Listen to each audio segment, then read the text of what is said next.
जय श्री राम दोस्तों। शूर्पणखा का पुत्र कौन था और उसका क्या नाम था?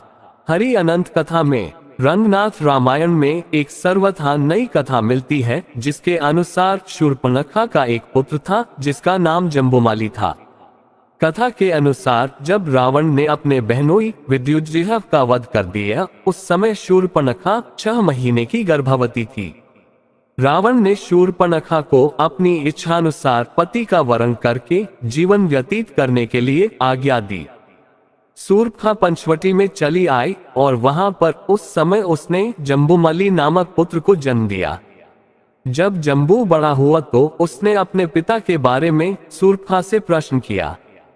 शूर्पणखा से यह जानकर कि उसके पिता का वध रावण ने कर दिया तो वह अत्यधिक क्रोधित हो गया और रावण के वध के निमित्त वह तप करने के लिए जंगल को चला गया। उसने सोचा कि ब्रह्मा जी तो वर देंगे नहीं और शिव जी रावण के इष्ट देव हैं, साथ ही विष्णु भगवान पता नहीं कब प्रसन्न हो। ये सोचकर कि ये सभी देवता सूर्य देव में निवास करते हैं, उसने स्वयं सूर्य देव की आराधना करने का निश्चय करके वन में घनघोर तप किया। चिरकाल तक तपस्या करने के उपरांत उसका शरीर बांस के झुरमुट से ढक गया।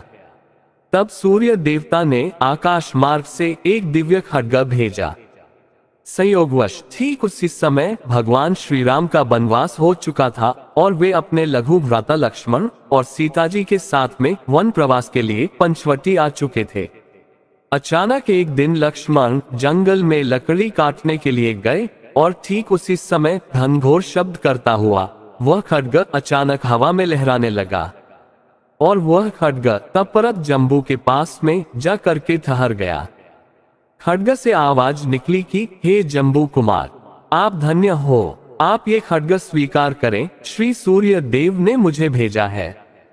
लेकिन गर्व के वशीभूत हो उस राक्षस कुमार ने उस खड्ग को ये कर करके वापस जाने के लिए कहा कि यदि साक्षात सूर्यदेव आकर के तुमको मुझे समर्पण करते तब मैं स्वीकार कर लेता, किंतु उन्होंने स्वयं न आकर हमारा अपमान किया है, इसलिए तुम उनके पास वापस जाओ। ठीक उसी समय लक्ष्मण जी वहां पर पहुंचे और इस घटना से अनजान उन्होंने उस दुर्लभ और चमचमाते खड्ग को अनायासी हाथ में पकड़ लिया। फिर उन्होंने उसकी परीक्षा लेते हुए अचानक ही बांस से बने झुरमुट पर प्रहार कर दिया।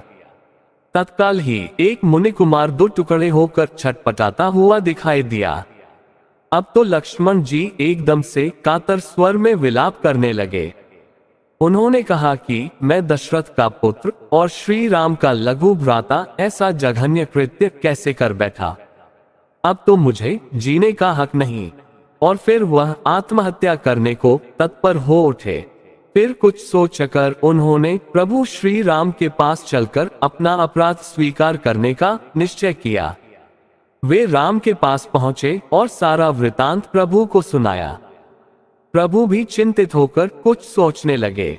तभी अनायास ही कुछ मुनियों का एक समूह वहां पर उपस्थित हो गया। फिर क्या था कि मुनियों ने उपर्युक्त पूरी कथा वृतांत के साथ श्री राम से सुनी।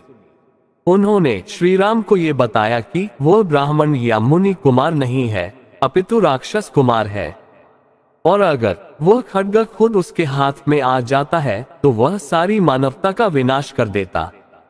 तो दैववश जो हुआ वह अच्छा ही हुआ, और इस तरह से आपने मानवता की रक्षा की है।